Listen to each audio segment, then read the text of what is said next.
It is Locked On Jazz for the 14th of April, inching toward Game 1 on Saturday. With or without Luka Doncic, how do the Mavericks look? Are the Jazz going to be a different playoff team? Donovan Mitchell in the clutch, and Nick and Isaac come back for more. The trash talk starts in part 2 of the crossover edition. It's all coming up on today's edition of Locked On Jazz. Bum bum bum bum bum bum bum bum bum bum bum pow. You are Locked On Jazz, your daily podcast on the Utah Jazz. Part of the Locked On Podcast Network, your team every day. How are you? I'm David Locke, radio voice of the Utah Jazz, Jazz NBA insider. This is Locked On Jazz, your daily podcast on the Utah Jazz, giving you insight, expertise, geeky numbers, and hopefully making it way better to be a Jazz fan each and every day. Thanks so much for making Locked On Jazz your first listen of the day. We are free and available on all platforms, including YouTube. If you're listening on a podcast, as most of you are, please subscribe. We'll take 5-star reviews. If you're listening on YouTube or watching on YouTube, please hit the like button, give us a bunch of likes, and also subscribe and hit the bell so you're notified. All right, so Nick and Isaac were great fun yesterday. Hopefully you caught it, enjoyed it. That actually went 55 minutes, but because I'm the boss and Locked On is predicated on short-form daily sports podcasts, nobody wanted to reveal 55 minutes of it. So part 2 of it comes today, and actually the trash talk starts in part 2. We are kind of pretty deep into the game and stuff, and this is a lot more fun. There's some contextual number stuff. I can't help myself. But there is a lot more kind of trash talk. Rudy, Luka, Rudy to the Mavericks, things of that nature. So there's a little bit of daggers, the city of Utah comments. You'll see it's a lot of fun. So make sure you grab that. That's coming up. I wanted to touch on a few things, and then I don't know what I'm doing tomorrow, but my hope is either 1 or 2 episodes. If all goes right, I'll have a roundtable episode with Thurl, Ron, and Bowler that we'll record when we arrive in Dallas tonight. And then I've reached out to Zach Guthrie, former Jazz and former Mavericks assistant coach, to see if he might have a perspective on this matchup that would be interesting. So we'll see if we get that. So it could be a lot of content between now and 11 o'clock on Saturday. So keep an eye for it. All right. So Luka's the biggest story, and then the Jazz as a playoff team. So let's start with Luka. Obviously, if Luka plays, he's their guy, right? Every debut, 48 in his Olympic debut, 42 in his NBA playoff debut. The guy's insane. He's the number 1 drive guy in the NBA. He's the number 2 isolation guy in the NBA. Since their trade, he's run 56% of their pick and rolls at an insane 1.13. It's the second most amount of picks. Only guy better is or more proficient or going at the pick more is Trae Young. The only 2 guys better since they made their trade, which is really their demarcation mark of the season, is Marcus Smart and Trae Young. And then he's one of the best isolation players in the league. He's one of the best drive players in the league, and he struggles with size, and we don't have size. So that's just a miserable matchup, and we'll see how we deal with it in so many ways. Now, on the other end, Luka's honestly one of the worst defenders in the league.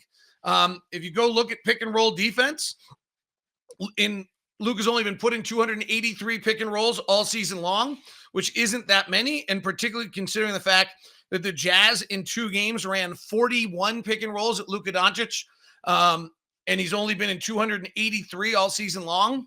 That tells you what the Jazz game plan is. By the way, 283 pick and rolls, if you take it to 250, that's 224 guys in the league guarded 250 pick and rolls or more. Luka ranks 221st. Only Ben McLemore and Damian Lillard were worse this year as the ball handler defender on the pick and roll than Luka Doncic out of 224 defenders. So what really changes is Dallas becomes vastly better defensively if Luka doesn't play. And the question there is going to be, can the Jazz score? And how small do the Mavericks go at that point? Does Maxi Kleber did not practice yesterday. He's their best defensive big. When Maxi Kleber's on the floor, the Mavericks are in the 90th percentile defensively. They're about 13 points per 100 possessions better than when Dwight Powell's on the floor as center since the trade. When Powell's on the floor, they're in the 98th percentage offensively. Now, that's because of Luka. Maybe defensively it's because of Luka too. So 2 things here. One, if they don't have Luka and they have Maxi Kleber, they're really a great defensive team. They come out with Dinwiddie probably, Bullock, Finney-Smith, maybe Josh Green, not sure who their fourth guy is, and Kleba. They switch it 1 through 5, and we have a really hard time scoring, I would guess. We're pretty good against switches, but that's big, long switches. That's the same thing the Clippers were able to throw at us. And the Mavericks could beat the Jazz defensively in game 1 or 2 if Luka doesn't play. And it'll be the Jazz are going to have to play with it, move it, keep it going, run, get out on that level. If Kleba doesn't play, we're going to see Finney Smith at center a lot. We might see it anyway. That gets super interesting because who does Rudy guard? Because Finney Smith is on a different planet. Since the trade, he's shooting 46% from 3, 55% from all. He's now in the 91st percentile and above the break 3-point shooting. He is one of the most open shooters in the NBA. He clutched up in the playoffs last year. He's a 46% corner 3 shooter. You can't give him a corner 3 anymore. And his effective field goal percentage on unguarded catch and shoots is 81%. Like, it's crazy what he's become. And he's a bellwether. If he makes his shots, he and Bullock are their bellwether players. If they make their shots, they win. If they miss their shots, they lose. Those are their two guys. So you've got to stay on. Bullock's incredible. Bullock is 46% shooter in wins, 28% shooter in losses. So those are the, and I didn't mention Bullock in those lineups. I mean, I think that starting lineup becomes Dinwiddie, Bullock, Brunson, Finney Smith, Powell. But then if you drop Powell, put in Kleba, and then you pull, and then Brunson's probably the least good defender. That's who the Jazz would probably hunt, but he's tough as hell. And small and feisty. So it gets really interesting in those two matchups right there.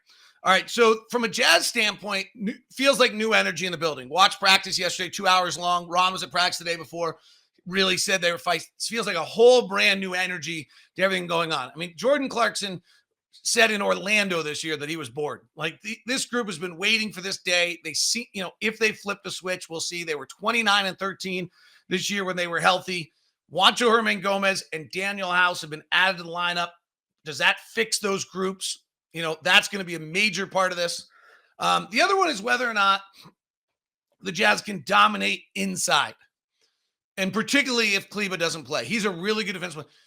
Dallas just football blocks Rudy Gobert and Hassan Whiteside when they roll to the basket, sometimes with two guys. And so can the Jazz stop that? Can the Jazz either, will the officials call it because that's not basketball? Or two, can the Jazz still get Rudy free? Or can they do things to take advantage and make plays understanding when that's the case? So I think that's a huge part of it. All right, the last one, and I should dig deeper into this. It's worthy of more time, but I'm hoping that I get one of those two items with Bowler and Thurl and Ron tomorrow, and the chances of us going 22 minutes and leaving me a segment or zero is, and maybe I'll do 20 minutes with them and do this a deeper dive, is Donovan's clutch play. Because that's really going to be the key to the playoff run. So Donovan's struggling badly. Like, if you go to February, he's 11 of his last 53 in the clutch. He's 2 of his last 20 from 3. More recently, he's 3 of his last 27 and 0 for 8 from 3. He's missed 9 straight threes overall. Like, it's great. He's struggling. But if you dig, it's definitely building on itself. Like, let's not pretend. But there's aspects of this where there's 2 things that I think are just really should be talked about. One is, it's not as though he's got a track record of always being bad in the clutch. And, it's almost as though he missed a few free throws and then that kind of built on it. And now he's pressing. And maybe this reset helps him, because this is a player who prior to February 1st was, or even let's go to January 1st, since everything we've done this year, we kind of just reset and stopped talking about. He's really good in the clutch. He's really good. The Jazz, in fact, are the 4th best offensive team in the league. So this is just a span that every player goes through. Before that, Donovan's 19 of 40. He's 4 of 12 from 3. He's, 8 assists. He's great. The team's great. Bojan's 7 of 15 from 3. Bojan hasn't been great either, by the way. Like, it's a collective. Mike Conley was out of this world to start the year at 57% from the clutch. So when and 57% from 3. Athletic greens. I'm telling you, I'm not lying when I talk about athletic greens on the broadcast. So that's the first thing that I think. The other one that I think is interesting, and I looked at Dame I looked at a ton of Dame. trying to figure out whether that's a model for Donovan. So Dame used to play around in the mid-range in the clutch and wasn't very good. And then he moved to now he's about 50% of his shots or more in the clutch are threes. But wow, they're wild threes.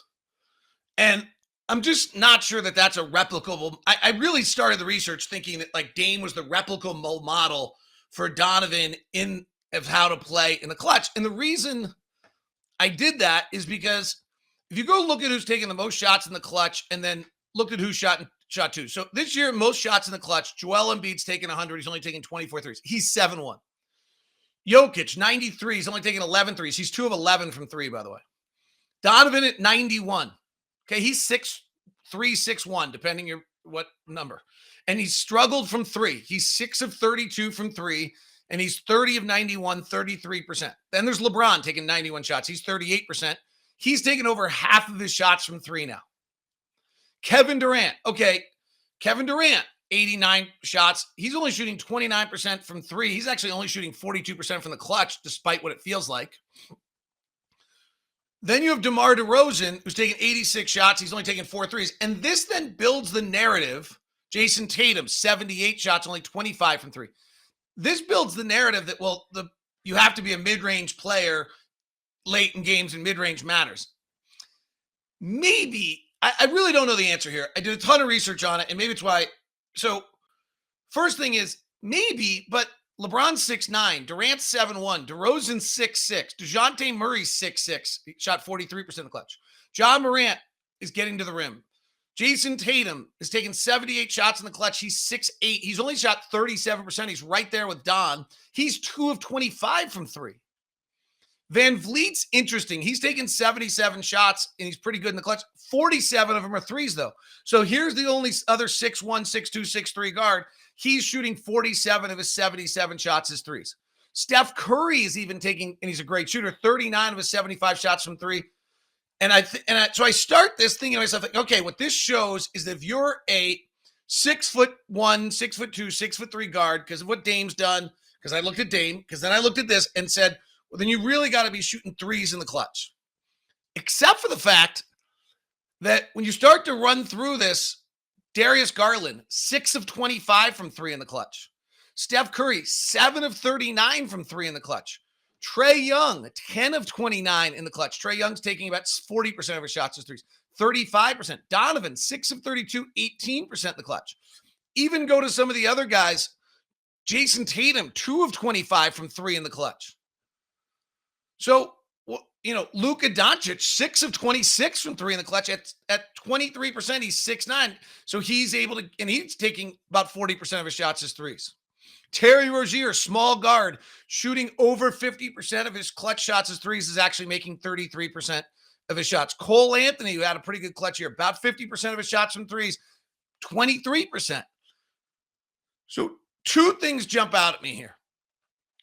Devin Booker, who's, they've been Miles Bridges, Devin Booker. Miles Bridges actually taking more shots in the clutch than, that was Miles Bridges, not the other Bridges. Devin Booker this year, 22 of his 51 shots in the clutch are from three. He's hitting 41%. They've been nails, but he's playing off the ball. Mike Conley's like the best clutch three-point shooter in the NBA. He's playing off the ball mostly in these circumstances. So there's two things. One is, can you move Donovan off the ball and still get him to him? Two, the clutch is brutal. It's just hard. And so, you know what? Part of what's going on here is that the average clutch shooter is at 40%, not 50%.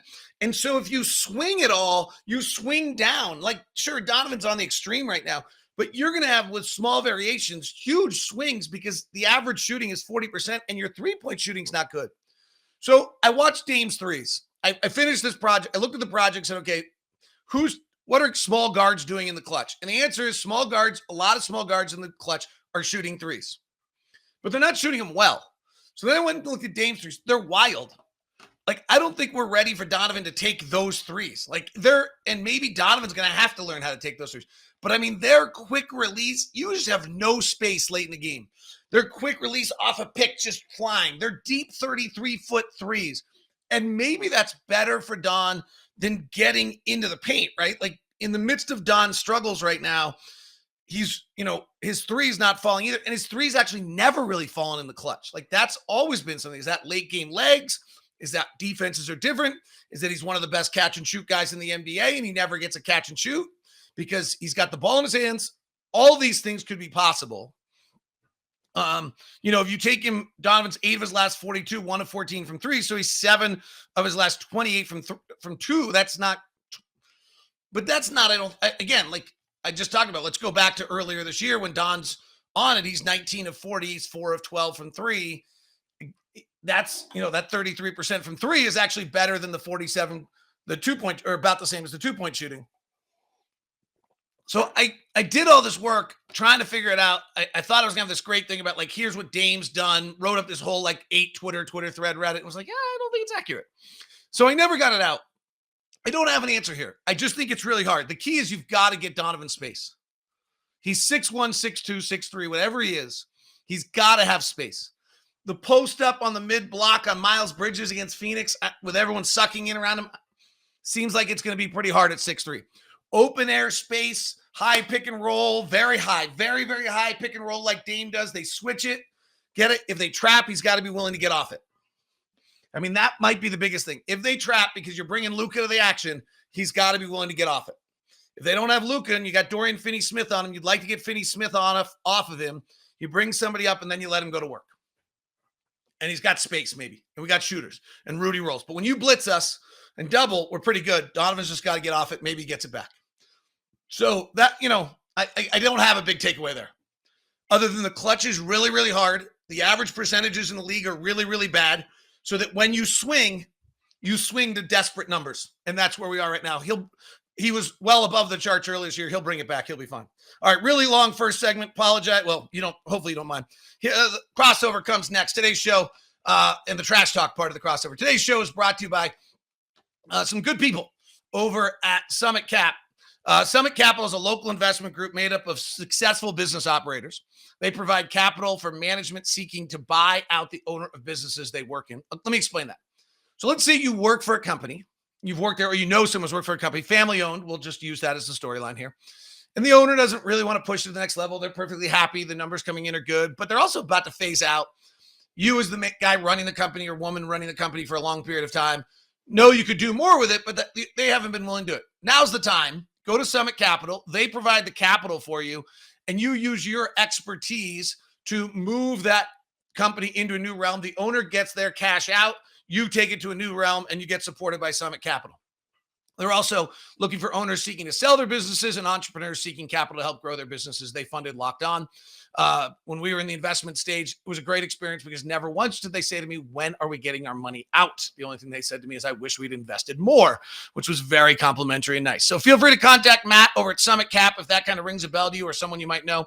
801-796-2033. You can just text him at 801-796-2033 or email Matt at lockedonjazz@summitcaputah.com. That's lockedonjazz@summitcaputah.com. Intercap lending. Oh, Steve Carter's the best. It's such a great thing to have Steve Carter as part of Locked On. He is our personal loan officer at Intercap. Here's what Carl Weinstein wrote as a review for Steve Carter. And guess what? Carl Weinstein's the CEO of Locked On.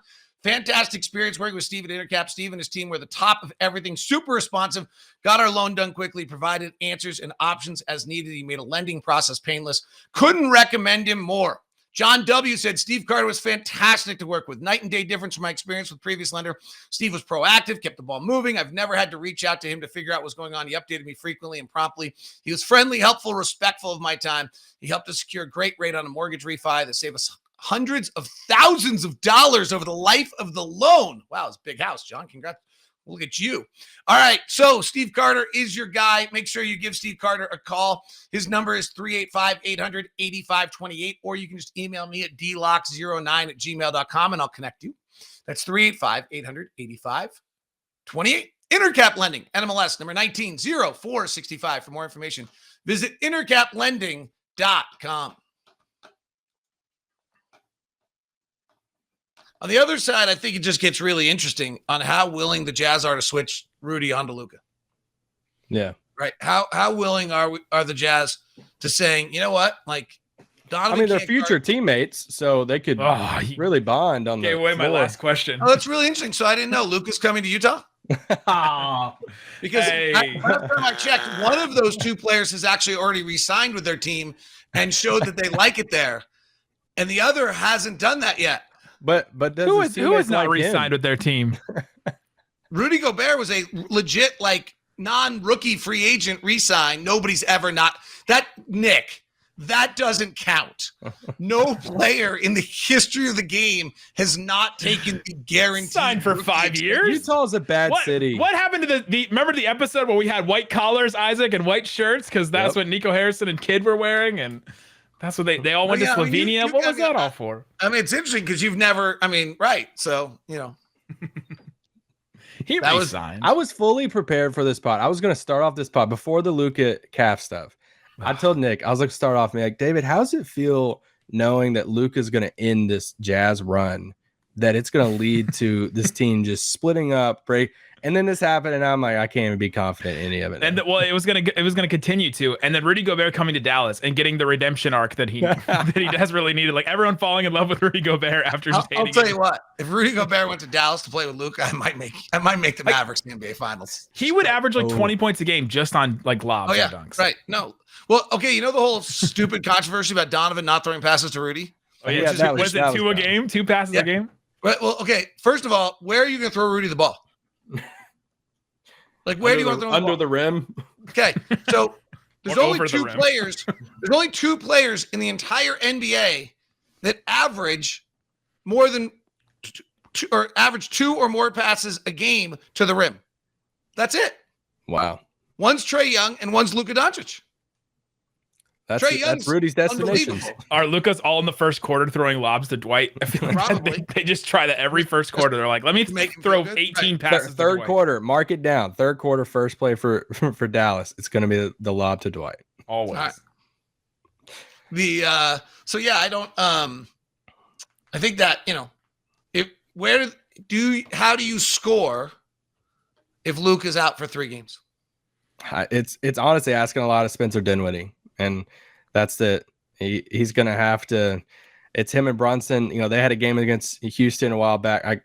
I get it's Houston, but Luka sat out that game, but he had 28, Brunson had 26. And it's like, can they get that in the same type of game against Utah? And we'll see. I mean, Dinwiddie's in the 94th percentile in isolation drive. So, I mean, if you're doing that, you're just clearing out and letting him go to work.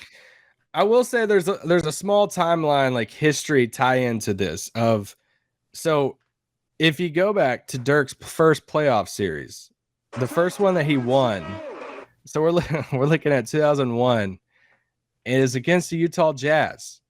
Dirk and Michael Finley both averaged 26. His first series win in the playoffs. On that Jazz team, Karl Malone, John Stockton, and on the bench, I didn't know that Greg Ostertag was still on the team in 2001. But anyway, I just this could be what year was that for Dirk? 2001, right? 2001. Yes. It was his first playoff win. So I know, but what year in his career? Year 3. Oh, yeah, he was drafted in 98. So yeah, year 3. Year 3. I mean, so in other words, Luka is way behind Dirk in his playoff wins. I'm just saying their first playoff series win could be the same opponent. Utah's a bad city, so we, Mavs know that, and we're ready. By the way, Carl. Utah City. It's good. I'm glad you know the Texas school system. Yeah, we got him. No, we got it. This was a Dirk quote. After that series. Oh. Yeah, so we say that sometimes, and some Mavs fans will come at us, be like, "Hey, Utah is not a city," and we're like, "No, well, we're just quoting Dirk." But no, it's fun. I am worried. I mean, we're obviously worried with Luka's health, and it's sad that Luka's health is now the biggest storyline around this series because I was really excited about it. The assessment I had if Luka was playing from doing all the research, and I geeked out pretty heavily last night till all hours of the night. Is that statistically the Jazz are better than the Mavericks, even though the Mavericks have a better record, differential rankings, various things. Well, they've been the best offense for a while. Yeah. But style of play for the Mavericks matches up well to Utah. Yeah, they play slow. Right. So that. like that was kind of like, in other words, we mentioned it, but the best drive team, the best isolation team in the league. The drives and isolation only work though if you've got Rudy Gobert out of the middle of the lane. Yeah. Right. True, So yeah. like that only works if you've gotten Rudy to move. So, that's going to be a huge part of the series is can they get Rudy out of the middle, or can the Jazz find a way to keep him in the middle and probably at that point force the threes they want to allow, not the Dorian Finney-Smith from the right corner where he's 50% or whatever it is. Money. The other one that is interesting in this, by the way, the two things that really cause the Jazz a lot of problems, the Mavericks don't do. So the Jazz really have a hard time with handoffs, because if you just think about a handoff, Gobert's guarding the handoff. He has to stay on the backside of him. You give the handoff. The guy has room. He either can shoot the three if you're trailing or turn the corner, and then Rudy and the defender has a hard time getting back underneath the roll man. It's just a fundamentally difficult thing for the Jazz. They've always been top 5 in everything but guarding handoffs. The Mavericks, I think, run this like the second fewest handoffs of any team, or 19th in the league in handoffs. Like they just don't run a lot of handoffs. And the other one, they've been running that a lot more recently though. Okay. They start with either Brunson bringing the ball up the floor or Dinwiddie bringing up the ball, and then Luka or Brunson either in one of the corners, and then bring them up that way and do a handoff that way. And I think it's kind of since Porzingis play, right? Like since Porzingis is out of there, you can now run that. I would expect we see that a lot. That's a hard one for the Jazz to guard. The other one is off-ball screens. Dallas doesn't do a lot of off-ball screens because Luke is the offense with the ball. Jazz are not great on off-ball screens. So interesting just that those are the two things that the Jazz struggle at. But the handoff play will be interesting to see. There you go. My last question was going to be, how do you think Gobert will look in a Mavs jersey next year? We kind of already got to that. I just told you if he's on a map. Well, first of all, you don't have anything worthy of trading to us for Rudy Gobert. I know. So, people are like, Gobert to the Mavs? Like, what are they going to send him? I'm not interested in Tim Hardaway Jr. And Davis Bertans. And Trey Burke. That's not going to do it for me. That's the most like fan trade ever. But I would tell you that I do think that if you put Rudy Gobert on the Mavericks with Luka Doncic, it would be quite a team. But I think that it's more likely that Luka Doncic comes to Utah when he demands a trade to the good city. To the good city? Better probably be the best thing for Rudy's career if he came to Dallas. And he's won 3 Defensive Player of the Years already. I mean, consider the fact that Luka ranks in the 23rd percentile defensively. Maybe he wants Rudy Gobert behind him. That's very accurate. Okay, real quick. If Luka plays, series predictions. If Luka plays and is 85% healthy for the whole series. That's really interesting. You're like, it's not even an option. I hadn't thought about it at all. I'm just kind of, I don't know. Honestly, I mean, I think it's Luka's the best player on the floor offensively. Yeah. Can Rudy have an impact defensively still? If you take away, Luka doesn't do a tremendous amount at the rim, but if you really bend his shot chart, it gets hard to be efficient. He did it, he did it in the 35-point game. He was great. I think Dallas home court probably plays in at that point. Luka plays in at that point. Just, the clutch play late that Luka can get a shot and a good look no matter what every single time. The players that Luka's struggled to play against are Aaron Gordon, Isaiah Stewart, Nikola Jokic, like those big. We don't really have that unless we're just sending Luka to him Rudy to him at all times. So if Luka's 100% healthy, I think Dallas has probably earned the right since the way they've played since Dinwiddie to be the favorite at that point. But he's not healthy, so our series prediction. There is the interesting thing is that Dallas hasn't won in Utah. I don't think it has any variance to this. I don't put it in my statistics that I think actually matter to this. Like, it's not like I won't mention it because I think it is part, but isn't it like 11 straight games in Utah that Dallas has won? Yeah. I don't know the exact number. I know it's a lot. And right. Was one of those in Utah after the trade for us? Yeah. The one right after the Luka one-on-one on Gobert night is after the trade. And Dinwiddie and Bertans go crazy that night. Yeah, Bertans had 17 in that game. Yeah, I mean, those two were unbelievable that night. Today's show brought to you by Shady Rays. I have 2 pairs of Shady Rays around here. Where'd my other pair of Shady Rays go? Shady Rays. Oh, here's my Shady Rays box. Look at that. Provided 10 meals to fight hunger when I got my Shady Rays. Pretty sweet. These are my chillin' driving glasses. A little dark. These are for a little outdoor activity. Maybe a little golf, a little polarized, a little solid, a little skinnier. You know what? You don't have to like my selection of Shady Rays. You can get your own selection of Shady Rays because Shady Rays features $200 sunglasses for a fraction of the price.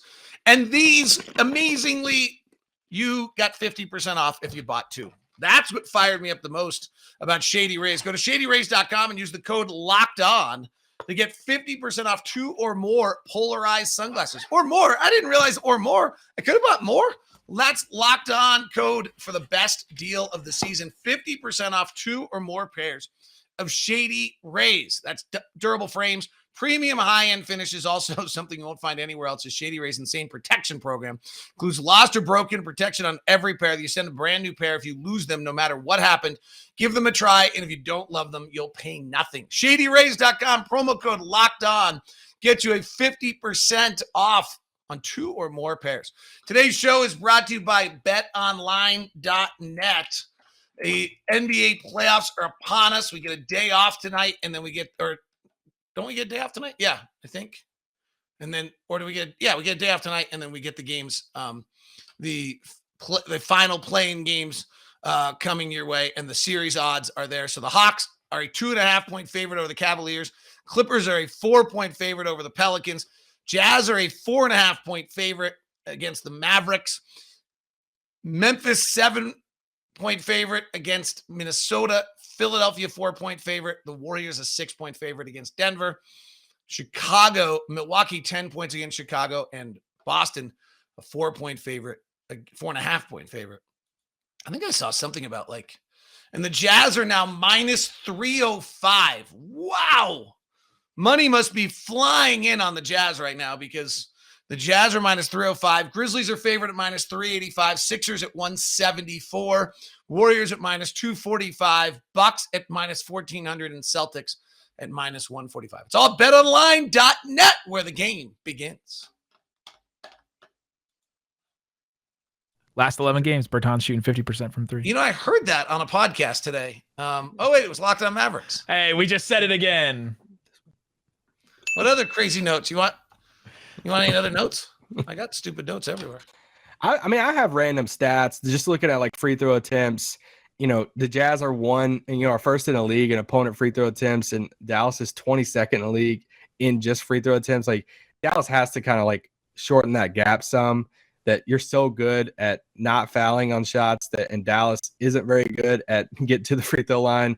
That gap can't get wider for Dallas. So that worries me a little bit. And then I was looking at synergy stuff earlier, just around the basket. Obviously with Rudy, y'all are second. I think you're a second in the league in defending shots around the basket. You're second in the league as far as scoring around the basket. And Dallas, obviously giving up our big man at the deadline. We're 23rd in the league in defending shots around the basket. And you don't actually go. What's interesting is I think you're 29th in frequency at the rim, which is probably good for you since Rudy's going to be sitting around the rim. So can Rudy impact the game from 5 to 15 feet is going to be, the other one that just probably is really the whole series is that the Mavericks are the number 1 drive team in the league and the Jazz are the number 2 drive defense in the league. Mm-hmm. And who wins that? Can the Mavericks drive to the basket, drive the Jazz smaller defenders, when Dinwiddie, who's guarding Dinwiddie? I almost feel like you're going to put Royce O'Neal on Dinwiddie and then I don't know who's guarding Luka, but you're just I don't know. Are you actually going to put Juancho Hernan-Gomez on Rudy on Luka for a little while just because put the movie star on him? That's Luka's boy too. I don't want to put Mike Conley or Donovan Mitchell on him. It can't handle him. Yeah, he said some choice words to Patrick Beverley last time he tried to grab him like that. Who scores more of this series, Bogdanović or Jordan Clarkson? If the Jazz win, Bogdanović. If the Jazz lose, it's Clarkson. That's the Jordan Clarkson story. Let me take that the next step. Yeah. Balls popping and moving and Bogey's getting early threes and threes out of the offense. Jazz win. Your Mavericks are switching everything. Clarkson has to go one-on-one because Donovan's unavailable or Donovan's got, they can't get Finney-Smith off Donovan. And so now you're swinging to get Reggie Bullock, who's not actually a good defensive player, despite the fact everyone says he is. I am the biggest Reggie Bullock fan. I've wanted him on my team for 5 years. But love him. if you actually look at the data, he's never been a great defensive player. I know this is because I love Reggie Bullock, and every year I'm like, we should go get Reggie Bullock. He's a great defensive. Oh, the numbers don't say that. He is not. So, that would mean that Jordan Clarkson's trying to beat Reggie Bullock at that point, one-on-one, and we're not moving the ball. Yeah, like if Clarkson is playing in crunch time, then something has gone wrong, right? Maybe not. Or am I wrong to think that? I don't know. We're doing crunch time, but I don't think it's going to be the same crunch time lineups we've seen all year long. You know who I hope plays in crunch time? Hassan Whiteside. I think that's unlikely. Hassan Whiteside's been pretty good, by the way. In the game the Jazz won against Dallas, he was plus 10. It's actually a pretty, Hassan, we can joke about Hassan Whiteside because he's Hassan Whiteside, but that's actually gone too far the other way. He's been decent this year. When Hassan's on the floor, the Jazz have a 33% offensive rebounding rate. So those minutes are actually pretty vital. And this is a crazy stat, but Hassan Whiteside has the best offensive rating of any player in the NBA. Wow. I didn't know that. I think the Mavs deal with Hassan Whiteside would have ended this year, right? Like when the Mavs were supposed to sign him in free agent. Remember, it was supposed to be Conley. Yep. It was supposed to be Conley and Whiteside that they were supposed to sign that year to pair with. That's funny for like a large market, great city, or state. You don't seem to be signing a lot of free agents. What was the last big free agent you signed? Reggie Bullock. Re-sign Chandler Parsons. That's clearly why everybody wants to come play in Dallas.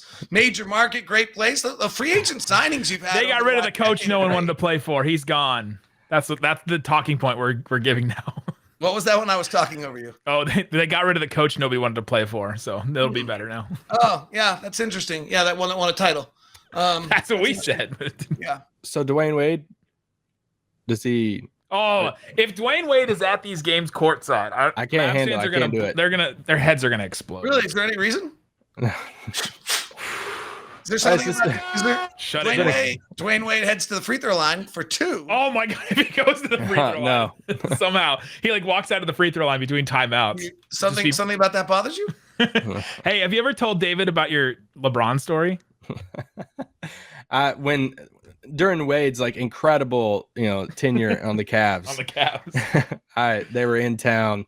I wanted to do a story with Wade about that final series, and I accidentally for those listening, 2006. Yeah, so I sat in LeBron's seat in the away team's locker room. Didn't know it was LeBron's seat. He was out in the hallway doing media to talk to Wade. LeBron comes back and forcefully tells me to get up out of his seat, and then Wade gets upset because I'm asking about the free throws in that series. And then, LeBron's chiming in. It's like, what, he's asking you about that? And and I eventually just got too embarrassed. I was early on in media world career there. And I was like, all right, I'm good. I'm out.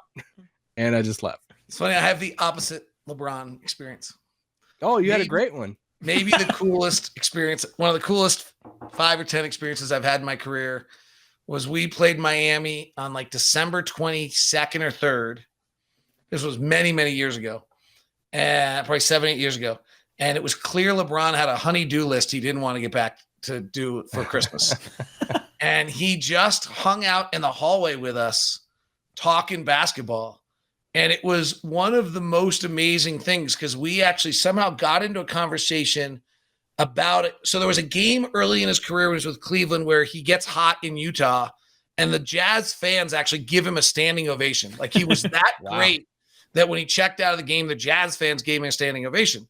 So I said to him, do you remember anything about that? He starts running off play after play after play and where guys were on the floor. And he talks about this fadeaway jumper on the right side. He's like, actually, I landed on Ty Corbin. Because Ty was the head coach of the Jazz at the time. And he's like, I landed on Ty Corbin, dude. And the play before that, I'd come around the pick and they jumped it. So then I went backdoor. It was incredible. It was 8-9 years prior. And he's recalling every play. It was wild. It was I have no doubt why you're the greatest player in the world. Wow. That's really cool. That's actually really cool. What are we doing about the fact that this show just went to 50 minutes? Not telling the channel manager. Okay. I was gonna say I don't know who that is. Tell the bosses. So okay. Yeah, we can't tell Carl. Did you lose a little of your fear? Because I listened to a few of your shows about all the things you were going to do to me during this show. Did you get nervous that you're going to cause Nick his job, or that I'm actually just a total asshole? Or on your show today, you said I may fire them if the Jazz lose. I was all ready for this before the Luka injury. I know the Luka injury took all the wind out of our sails. Aren't you going to share your jersey? Well, I don't want to share who's on the back of it, but the front of it, it's just just an old school Jazz jersey there. I used to collect jerseys a lot, so I used to change out the jersey up here for whatever team we played, and it was like the post game pod was that jersey for that team. He's got that every many. team? Almost. A lot of teams, yeah, He does not have the Great. Lakers. except the Lakers. I hate the Lakers. I hate the Lakers too. We're gonna bond on that. Yes. Hey, by the way, so I was wondering, when do the Lakers play next? Oh, Doesn't the season start October 31st? Oh, So Summer wait, League. we're getting No, Rudy, and they'll the play- Lakers are getting Quinn. They'll play Summer it's- League. They'll probably play Austin. They'll throw Austin Rivers out there, and the arena will be packed at Summer League. It'll be Austin hilarious Reeves. again. 6.5 months till we see. Oh, and can we all just hope that the front office agrees with Anthony Davis that they need to make no changes, just roll it back out there again and see how it does when it's healthy?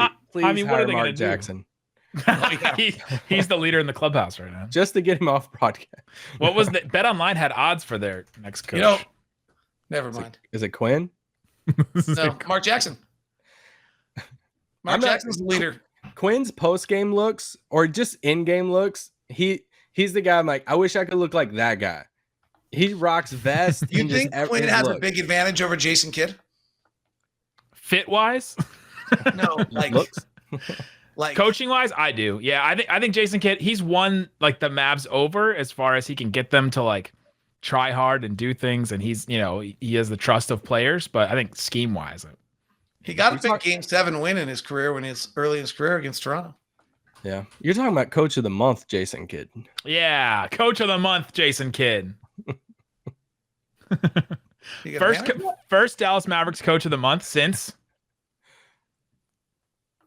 Rick Carlisle. No, Rick Carlisle. 2011.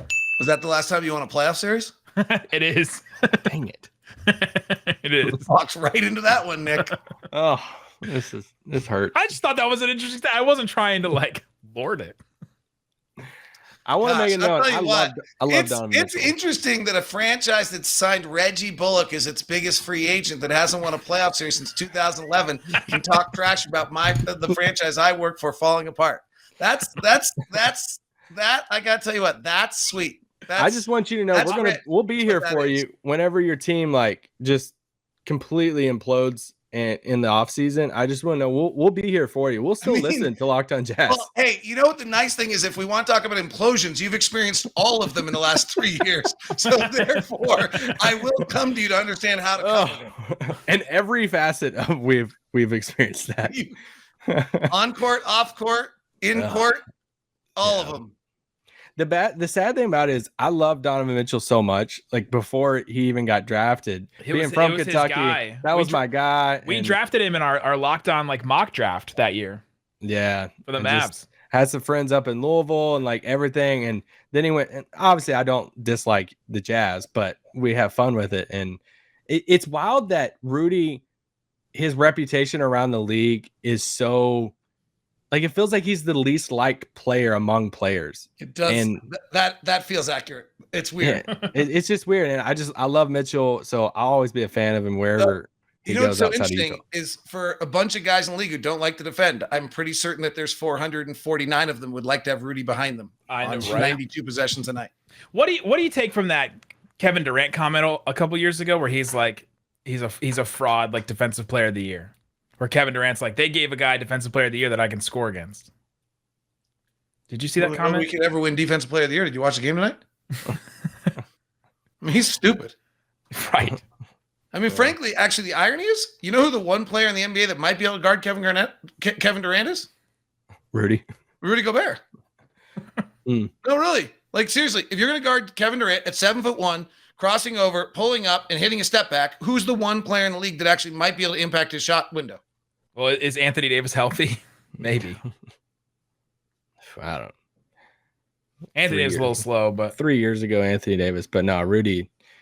Yeah, Anthony Davis and Drew Holiday were on the same team and never had an above-average defense. that's wild. And I think Drew Holiday's a pretty good defensive player. you think Alvin Gentry stays up at night thinking about that team? On a serious note, if y'all do lose in the first round of the series, like are big changes happening? I don't know. It's a good, it's a worthwhile question. I mean, because you have been. I mean, how long has Quinn, Donovan, and Rudy been together? 5 years. Core. 5 years. Okay.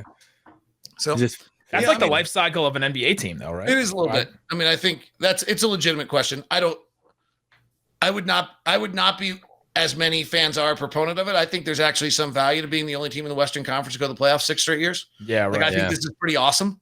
Like, to have a franchise that's going to the playoffs every year, I think that's pretty great. We're the only franchise in the NBA that hasn't lost 38 games sometime in the last 6 years.